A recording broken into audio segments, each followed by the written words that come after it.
तुम्हाला ही गोष्ट माहीत आहे का की सुशिक्षित लोकांचे डिवोर्स जास्त आहेत, शहरातील लोकांचे डिवोर्स जास्त आहेत, ज्यांच्याकडे वेगवेगळ्या प्रकारचे गॅजेट आहेत, जे लोक आपण वेल एज्युकेटेड असं ज्यांना म्हटलं जातं त्या लोकांचे डिवोर्स जास्त आहे। आपला प्रश्न आहे की आजकालचे जे नवीन तरुण मुलं मुली आहेत त्यांना कामशास्त्र शिकण्याची गरज आहे का? आहे तर का?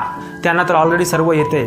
तर त्यांनी सांगितलं की इथल्या ज्या 8वी ते 10वीच्या ज्या मुली आहेत त्यांचेसुद्धा 1-1, 2-2, 3-3 बॉयफ्रेंड झालेले आहेत आणि त्यांचं फिजिकल रिलेशनसुद्धा झालेलं आहे। यांना काय कामशास्त्र शिकण्याची गरज आहे हो? आणि बऱ्याचशा लोकांना असं वाटत असते तरुण मुलींना की हो आम्ही जे व्हिडिओ बघितलेला आहे 5 ते 10 मिनिटाचा आणि जो आमचा कार्यक्रम 2 ते 5 मिनिटांमध्ये आटपतो ते तर आम्हाला येते, मग आम्हाला नवीन कामशास्त्र शिकण्याची काय गरज आहे? तुम्ही जे लग्नाच्या आधी जे करता तुमच्या जोडीदारासोबत ते आणि लग्न झाल्यानंतर तुम्हाला जे करावं लागतं आयुष्यभर त्यामध्ये प्रचंड जमीन आसमानचा फरक असतो। लग्नानंतर जे वागायचं असतं आपल्या जोडीदारासोबत, एका पत्नीनं पतीसोबत आणि पतीनं पत्नीसोबत कसं वागायचं असतं ते त्यांचं जवळपास 25 वयापासून तर 70 वयापर्यंत जोपर्यंत तुमचा जोडीदार जिवंत आहे तोपर्यंत कसं वागावं, संसारिक सुखाचा आनंद कसा घ्यावा, तो काम नावाचा जो पुरुषार्थ सांगितलेला आहे तिसरा तो सिद्ध कसा करावा आणि त्या अगोदरचे अर्थ आणि धर्म जो पुरुषार्थ आहे तोही कसा पूर्ण करावा हे सांगणारं वात्सायनाचं कामशास्त्र आहे।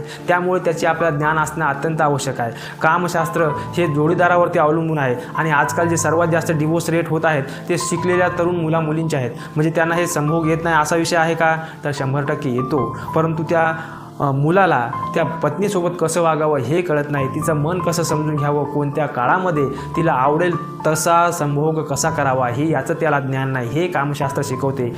त्या पत्नीचा स्वभाव केव्हा कसा असतो, याला जेव्हा गरज असते तेव्हा तिची नेमकी इच्छा नसते आणि त्या आपल्या गरजेच्या वेळी तिची इच्छा कशी तयार करावी किंवा आपल्यालाही इच्छा आलेली असताना तिच्या इच्छेनुरूप कसं वागावं, आपल्या इच्छेमध्ये तिची इच्छा कशी मिसळवावी किंवा तिलासुद्धा जेव्हा गरज असते तेव्हा पुरुषांना कसं तयार करावं, पुरुषांना कसं मेंटली फ्रेश ठेवावं, स्त्रीला कसं रोगमुक्त राहता यावं, पुरुषांनी कसं रोगमुक्त राहावं हे सर्व या कामशास्त्रामध्ये शिकवलं गेलेलं आहे। आणि ज्या कामशास्त्रातले जे आसन वगैरे आहेत तर हे अत्यंत छोटं प्रकरण आहे। त्यामध्ये वेगवेगळे प्रकारचे आसन आपल्याला दाखवल्या जातात आणि ते म्हणजेच कामशास्त्र तर ते मुळीच नाही। कामशास्त्र हा खूप गंभीर आणि डीप विषय आहे। तो